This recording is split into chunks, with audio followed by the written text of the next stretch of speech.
There was one who dared to steal the Jade Emperor's immortal peaches, wreck the Queen Mother's Peach Banquet, swallow all 5 gourds of elixir from the Supreme Lord Lao, and then swagger home to throw a celebration without a second of fear.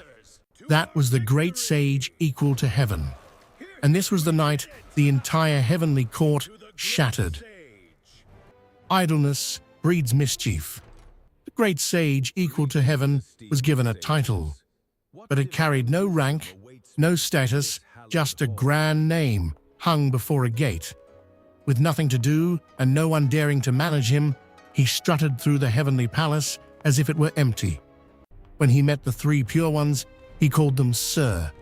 When he saw the 4 emperors, he offered a perfunctory, Your Majesty. As for the other immortals from heavenly kings to the 28 constellations, he casually called them brothers without blinking. Seeing him grow more and more unruly, an immortal advised the Jade Emperor, "An idle one will surely cause trouble. Your Majesty should assign him a task." The Jade Emperor nodded, summoned the great sage, and put him in charge of the Peach Garden. The great sage accepted the order and withdrew joyfully.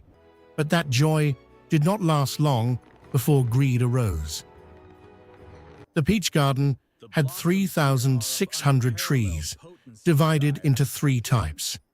Those that ripened every 3,000 years granted immortality. Those that ripened every 6,000 years granted longevity, and those that ripened every 9,000 years allowed one to live as long as heaven and earth. Hearing this, the great sage only smiled and nodded, but in his mind, he had already made his calculations. A few days later, he gave a very serious order to his attendants. "You all guard the gate. I'll go rest in the pavilion for a bit."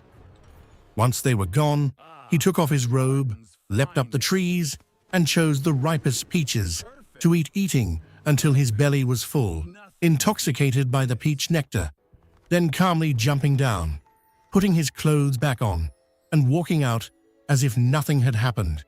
He did this day after day, until the garden was nearly stripped of ripe fruit. The 7 fairies and the trap. At that moment, the Queen Mother sent the 7 fairy maidens, dressed in 7 brilliant colors, carrying baskets to pick peaches for the grand peach banquet held once every 9,000 years.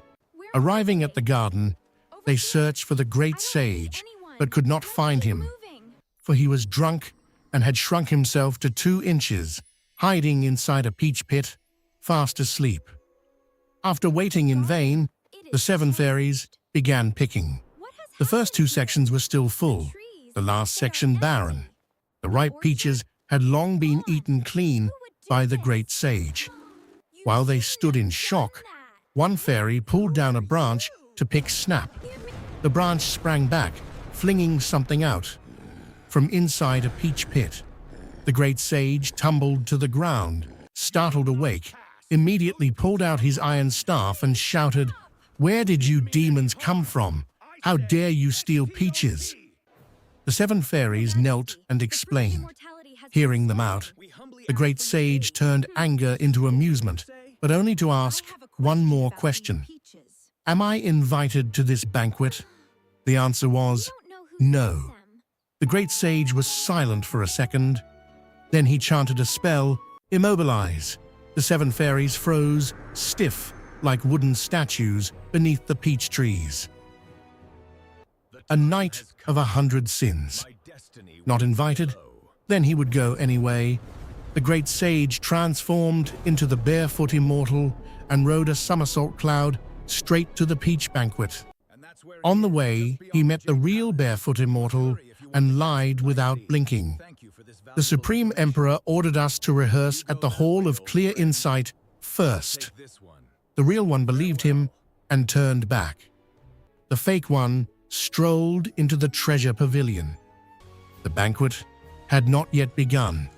Food was laid out everywhere. Imperial wine filled the air with fragrance. Guards stood watch, but with just a handful of hairs turned into sleep-inducing insects blown into their faces, all collapsed into deep slumber. The great sage rolled up his sleeves, feasted on the finest dishes, drank until completely drunk, and wrecked the carefully prepared banquet. Drunk, he staggered out and wandered into the Tushita palace of the Supreme Lord Lao. The Lord was upstairs lecturing scriptures. Below, not a soul. And in the room, 5 gourds of the 9-turn golden elixir lay right before him. The great sage picked one up, shook it, then poured it straight into his mouth and chewed all 5 gourds, not a single pill left. The medicine sobered him from the wine. Looking at the empty gourds, for the first time that night, he felt a hint of worry. This is a disaster of heavenly scale. Better return to Water Curtain Cave and hide. No sooner said than done. With a single leap, he somersaulted back to Flower Fruit Mountain, not forgetting to stop by the Jade Pool to grab 4 large jars of divine wine as gifts for his followers. That night in Water Curtain Cave, the scent of immortal wine filled the mountain. The great sage laughed loudly, recounting everything to the demons without hiding a word. The heavenly court's fury. The next morning, the heavenly court received 4 reports at once. The 7 fairies reported, "Peaches stolen, we were immobilized." The guards reported, "The banquet destroyed, wine stolen." The Supreme Lord Lao reported, 5 gourds of elixir gone. The barefoot Immortal reported, "Tricked by the great sage, lost all night." Hearing it all, the Jade Emperor's face turned pale.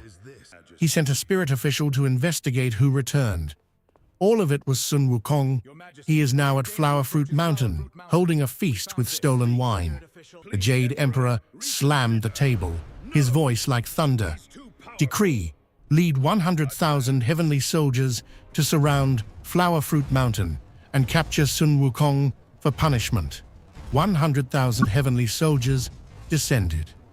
Li, the heavenly king, cast the heavenly net above and the earthly net below, 9 layers above, 9 below, sealing every escape.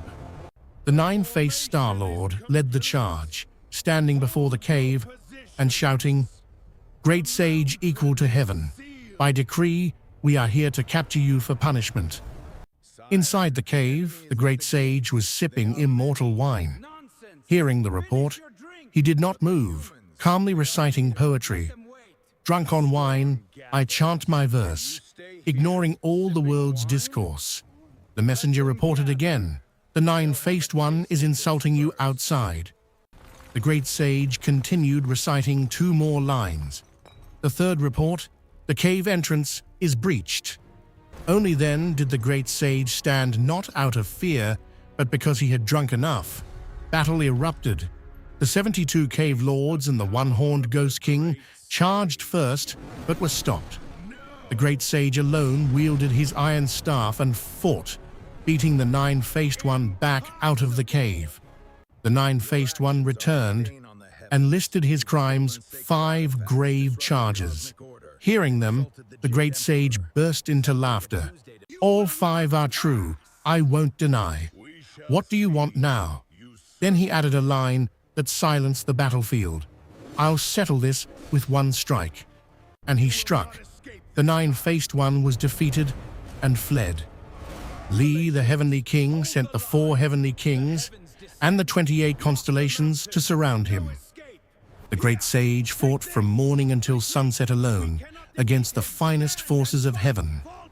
When surrounded tightly, he plucked a handful of hairs, chewed them, and blew them out. Countless copies of himself appeared, each wielding an iron staff, charging into battle at once.